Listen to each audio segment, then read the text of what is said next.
Excellencies, Bharat की अध्यक्षता के दौरान हमें सभी ब्रिक्स पार्टनर्स में और सभी से भरपूर सहयोग मिला है और इसके लिए मैं आप सभी का बहुत बहुत आभारी हूं।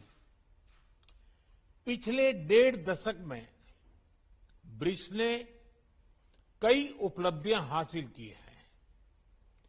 आज हम विश्व की उभरती अर्थव्यवस्थाओं के लिए एक प्रभावकारी आवाज है।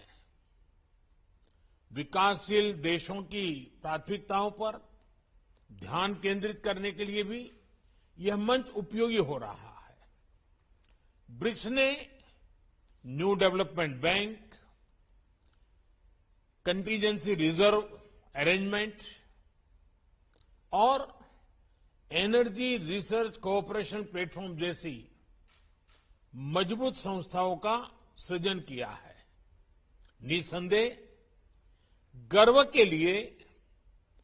करने के लिए हमारे पास बहुत कुछ है, मगर यह भी महत्वपूर्ण है कि हम आत्मसंतुष्ट न हो और हमें यह सुनिश्चित करना है कि ब्रिक्स अगले 15 वर्षों में और परिणामदायी हो।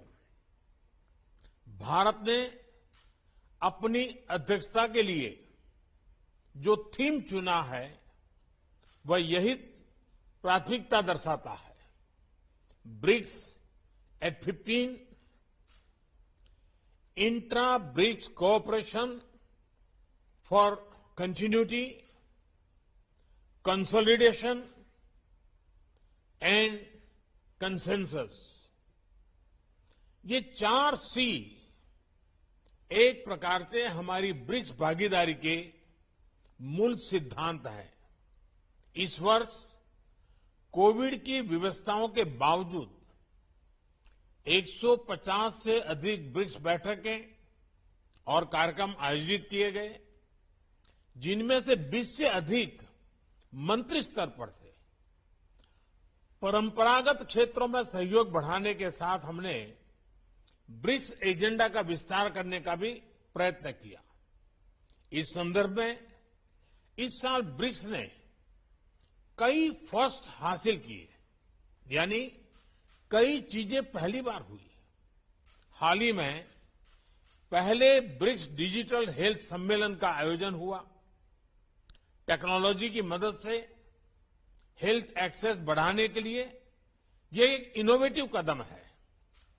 नवंबर में हमारे जल संसाधन मंत्री ब्रिक्स फॉर्मेट में पहली बार मिलेंगे। यह भी पहली बार हुआ कि ब्रिक्स ने मल्टीलेटरल सिस्टम की मजबूती और सुधार, इस पर एक साझा पोजीशन ली। हमने BRICS counter terrorism action plan भी एडॉप्ट किया है। हमारी अंतरिक्ष एजेंसियों के बीच रिमोट सेंसिंग सैटेलाइट कॉन्स्टेलेशन समझौते से सहयोग का एक नया अध्याय शुरू हो रहा है। हमारे कस्टम्स विभागों के बीच सहयोग से इंट्रा ब्रिक्स व्यापार आसान होगा। एक वर्चुअल नेटवर्क के रूप में ब्रिक्स वैक्सीनेशन अनुसंधान और विकास केंद्र शुरू करने पर भी सहमति बनी है। BRICS alliance on green tourism एक और नई पहल है। एक्सेलेंसीज, इन सभी नए इनिशिएटिव्स ने न सिर्फ हमारे नागरिकों को लाभ मिलेगा, हमारा ब्रिक्स संगठन भी आने वाले समय में प्रासंगिक रहेगा। मुझे विश्वास है कि आज की बैठक ब्रिक्स को भविष्य में और उपयोगी बनाने के लिए उपयुक्त दिशा देगी। हम महत्वपूर्ण वैश्विक तथा क्षेत्रीय मुद्दों पर भी चर्चा करेंगे। अब मैं आप सबसे अपने ओपनिंग रिमार्क्स साझा करने का अनुरोध करता हूं। सबसे पहले मैं राष्ट्रपति श्री को आमंत्रित करता हूं